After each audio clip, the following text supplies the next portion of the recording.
मत मारो मुझे, दर्द हो रहा है। क्या आज मार ही डालोगे? तुम्हें थोड़ी शर्म नहीं आती? एक औरत पर अपनी मर्दानगी दिखाते हो। रोते बिलखती शिवानी अपने पति राकेश से कहती है, पर राकेश को दया नहीं आई। राकेश का तो ये रोज का हो गया था। रोज रात को दारू पीकर आता और अपनी पत्नी शिवानी को मारता। यदि शिवानी इसका विरोध करती तो राकेश और ज्यादा मारता और कई बार शिवानी बेहोश तक हो जाती। दिन भर घर का काम करती और रात को पति की मार खाती। बेचारी करती भी तो क्या, कहाँ जाती। कई बार उसने अपने मायके वालों से भी कहा, लेकिन कोई फायदा नहीं हुआ। आज कौन किसका सगा होता है। मायके में बुजुर्ग माता पिता और भैया भाभी थे। भैया भाभी ने पल्ला झाड़ लिया। हम अपना देखें या तुम्हारा? हमें भी हमारे बच्चे पालने हैं। माँ ने समझा दिया, बेटी अब शादी के बाद वही तेरा घर है। ये तेरी किस्मत है कि तुझे ऐसा पति मिला है। अब मरते दम तक तुझे ये रिश्ता निभाना पड़ेगा। हम कर भी क्या सकते हैं? तेरे 2 छोटे छोटे बच्चे हैं, इन्हें कौन पालेगा? जैसा भी है तेरा पति है, मरते दम तक तुझे उसकी ही साथ रहना है। शिवानी ने भी इसे अपनी किस्मत मान लिया। कई बार उसने गलत कदम उठाने की सोची, लेकिन जब अपने 2 छोटे छोटे बच्चों की तरफ देखती तो उसकी आंखों से आंसू निकल आते। इन बच्चों का क्या कसूर?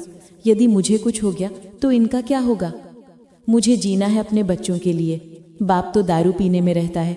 यदि मैं भी चली गई इन्हें छोड़कर तो ये किसके सहारे जिएंगे? ये तो अनाथ हो जाएंगे। शिवानी के घर की कंडीशन भी कुछ ठीक नहीं थी। उसका पति एक दुकान पर काम करता था। महीने का सिर्फ 15,000 रुपये कमाता था और उसमें से आधे पैसे तो दारू पीने में उड़ा देता था। बचे आधे पैसों में शिवानी महीने भर का गुजारा बड़ी मुश्किल से कर पाती थी। आज की इतनी महंगाई में इतने पैसों में होता भी क्या था? कई बार तो वो स्कूल की फीस भी समय पर नहीं दे पाती थी। एक बार तो शिवानी के बड़े बेटे राज को स्कूल से निकाल दिया गया। कारण था फीस न भर पाना। राज 1 महीने तक घर ही रहा, स्कूल नहीं गया। तब शिवानी ने महिलाओं की आईब्रो और बाल काटना शुरू किया। इसी तरह उसने राज की स्कूल की फीस भरी। शिवानी के पति राकेश को शिवानी का ये काम बिल्कुल भी पसंद नहीं था। उसे ये मंजूर नहीं था कि उसकी बीवी दूसरी औरतों की आईब्रो बनाए और बाल काटे। एक दिन राकेश ने शिवानी को होश में ही दिन में बहुत मारा और बोला, आज के बाद मेरे घर में कोई औरत दिखनी नहीं चाहिए। तेरा ये धंधा बंद कर। तेरे पंख निकल आए हैं। आदमी की होड़ करेगी, आदमी बनेगी, पैसे कमाएगी। निकल जा मेरे घर से। यदि मेरे घर में रहना है तो मेरे हिसाब से रहने पड़ेगा। शिवानी रोते रोते बोली, पैसे नहीं कमाऊं तो क्या करूं? इन बच्चों की फीस कहां से भरूं? आप जो मुझे पैसे देते हैं उसमें तो घर खर्च ही बड़ी मुश्किल से निकल पाता है। राकेश हंसते हुए बोला, तो किसने बोला है प्राइवेट स्कूल में डालने का? सरकारी स्कूल में डाल दो, वहां पैसे भी नहीं लगेंगे, ऊपर से खाने का फ्री मिलेगा। ये कहकर चिल्लाता हुआ घर से बाहर निकल गया। बेचारी शिवानी जमीन पर पड़ी पड़ी रो रही थी और अपनी किस्मत को कोस रही थी। हे भगवान, तूने मुझे क्यों ऐसा जीवन दिया? क्या मैंने इतने बुरे कर्म किए थे कि मुझे ऐसा पति मिला? मेरा जीवन तो बर्बाद हो गया। अब मेरे बच्चों का जीवन मत बर्बाद करना। मैं उन्हें पढ़ाना चाहती हूँ ताकि वे अपने बाप जैसे ना बने, अपना भविष्य खराब ना करें। पढ़ लिख कर अपने जीवन में कुछ बन जाएंगे, पर उन्हें पढ़ाने के लिए पैसे कहाँ से लाऊं? समय निकलता जा रहा था। रोज घर में यही चलता। फिर एक दिन शिवानी के पड़ोस में एक महिला किराए से रहने आई, अपने परिवार सहित। उसका नाम अनीता था। वो सिलाई का काम करती थी और दूसरी महिलाओं को सिलाई सिखाती थी। शिवानी ने सोचा, मैं भी सिलाई सीख लूं। सिलाई करके मैं अपने बच्चों को एक अच्छे स्कूल में भेज सकती हूँ। पर मेरे पति राकेश नहीं मानेंगे, वो मुझे सिलाई सीखने नहीं देंगे। मैं क्या करूं? ये सारी बातें शिवानी ने जाकर अनीता को बताई। अपने घर की सारी बातें उसे बता दी। पहली बार शिवानी ने खुलकर अपने दिल की बात किसी से कही थी। शिवानी को अनीता उस समय अपनी जैसी ही लगी। अनीता ने शिवानी को समझाया, देखो शिवानी, किस्मत को बदलना अपने हाथ में होता है। अब तुम बताओ, क्या तुम जीवन में अपनी किस्मत पर रोती रहोगी या फिर उसे बदलकर अपने बच्चों का भविष्य संवारोगी? ये सब तुम्हारे ही हाथ में है। या तो इसी तरह रोज अपने पति से पिटती रहो या फिर हिम्मत करके कुछ नया करो। शिवानी ने कहा, दीदी मैं कर भी क्या सकती हूँ? यदि मैं कुछ सीखना चाहूँ तो मेरे पति मुझे घर से बाहर निकाल देंगे। फिर मेरा और मेरे बच्चों का क्या होगा? हम कहाँ जाएंगे? अनीता बोली, यही तुम्हारी सबसे बड़ी कमजोरी है। तुम्हारी इसी सोच के कारण आज तुम्हारे पति को इतनी हिम्मत मिल रही है कि वो तुम्हें रोज मारता है। अब तुम्हारे हाथ में है, या तो एक अच्छा जीवन जियो या इसी तरह जीवन भर मार खाती रहो। अनीता दीदी की सारी बातें शिवानी के दिमाग में घूम रही थी। उसे सब सच लग रहा था। क्या मैं जीवन भर इसी तरह मार खाती रहूंगी? क्या मैं भी अपने पैरों पर खड़ी हो सकती हूँ? फिर एक दिन जो हुआ उसकी कल्पना भी नहीं की जा सकती। रात का समय था। हर रात की तरह इस रात भी उसका पति दारू पीकर आया और शिवानी को गाली देने लगा। गाली तक तो ठीक थी, लेकिन जैसे ही उसने शिवानी को मारने के लिए बेल्ट उठाया, न जाने शिवानी के अंदर कैसी शक्ति आ गई। उसने बेल्ट छीनकर अपने पति को ही 2-3 मार दिए और जोर से चिल्लाकर बोली, बहुत हो गया, अब मैं तुम्हारी मार नहीं सहूंगी। तुमने मुझे बहुत मारा है, अब नहीं पिटूंगी। मैं अपने बच्चों का भविष्य और अपना जीवन अब खराब नहीं करूंगी। और तुम मुझे घर से निकालने की धमकी देते हो? तो ठीक है, कल मैं ये घर छोड़कर अपने बच्चों के साथ चली जाऊंगी। शिवानी का ये रूप देखकर राकेश हक्का बक्का रह गया। उसके चेहरे की बत्ती गुल हो गई। वो सोचने लगा, शिवानी को ये क्या हो गया? आज से पहले उसने कभी ऐसा व्यवहार नहीं किया।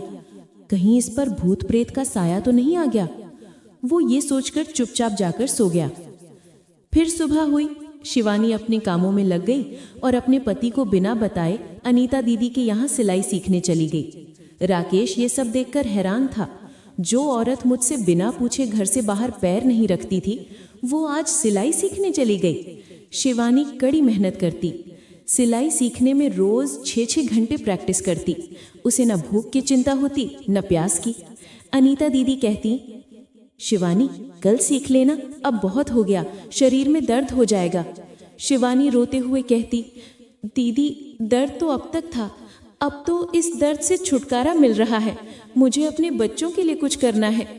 और वो मात्र 15 दिनों के अंदर ब्लाउज और सूट बनाना सीख गई। अनीता दीदी से पैसे उधार लेकर शिवानी एक सिलाई मशीन अपने घर ले आई और धीरे धीरे ब्लाउज, सूट सिलना, आईब्रो बनाना, बाल काटने का काम अपने घर में ही शुरू कर दिया। शिवानी का पति उससे कुछ नहीं कहता था, बस देखता रहता। दोनों के बीच इन 15 दिनों में कोई बातचीत नहीं हुई। शिवानी घर का काम करती, बच्चों और पति का खाना बनाती और फिर अपनी सिलाई के काम में लग जाती। राकेश हर दिन की तरह रात को दारू पीकर आता, लेकिन अब शिवानी को न मारता न गाली देता, बस चुपचाप जाकर सो जाता। धीरे धीरे शिवानी का सिलाई का काम चल पड़ा। उसकी सिलाई सबको पसंद आने लगी। काम बढ़ता गया। राकेश भी धीरे धीरे बदलने लगा। अब वो गाली गलौच नहीं करता था। शिवानी ने अपने बच्चों को अच्छे स्कूल में डाल दिया। सिलाई करते करते 2 साल बीत गए। अब शिवानी तेज हो चुकी थी। वो अपने पति की पूरी तनख्वाह ले लेती और उसे घर खर्च में लगाती। अपनी कमाई से पैसे बचाकर और थोड़ा लोन लेकर उसने एक छोटा सा मकान भी बना लिया। अब जो पति रोज दारू पीकर आता था, वो पैसे न होने के कारण सिर्फ रविवार को ही पीता था। उसे भी थोड़ी थोड़ी समझ आ गई थी। अब शिवानी, उसके बच्चे और उसका घर सब खुशहाल थे। शिवानी की आंखों से हर बार आंसू बहने लगते। वो सोचती, हे भगवान, मेरी मेहनत रंग ला रही है। मैंने सही फैसला लिया, हार मानकर गलत कदम नहीं उठाया। धीरे धीरे मोहल्ले में भी शिवानी की इज्जत बढ़ने लगी। लोग अपनी बेटियों और औरतों को उसके पास सिलाई सीखने भेजने लगे।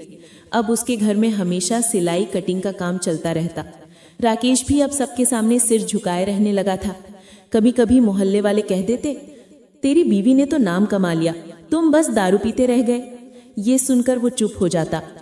शिवानी के जीवन में अब स्थिरता आ गई थी। अब उसे डर नहीं था।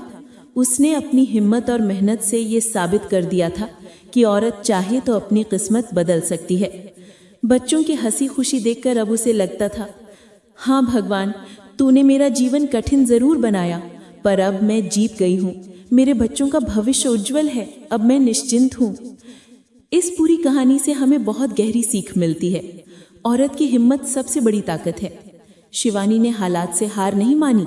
उसने गलत कदम उठाने के बजाय अपने बच्चों के लिए संघर्ष किया और अपनी मेहनत से जिंदगी बदल दी। मुसीबतों से भागना आसान है, पर उनका सामना करके जीतना ही असली जिंदगी है। दोस्तों, आपको इस कहानी का कौन सा भाग अच्छा लगा, कमेंट करके जरूर बताएं। क्या आपने भी अपने आसपास ऐसी महिलाएं देखी हैं? कमेंट करें और हमारे चैनल सब्सक्राइब करें, वीडियो को लाइक करें, शेयर करें। और आपने हमारे वीडियो को देखने के लिए इतना समय निकाला, उसके लिए धन्यवाद।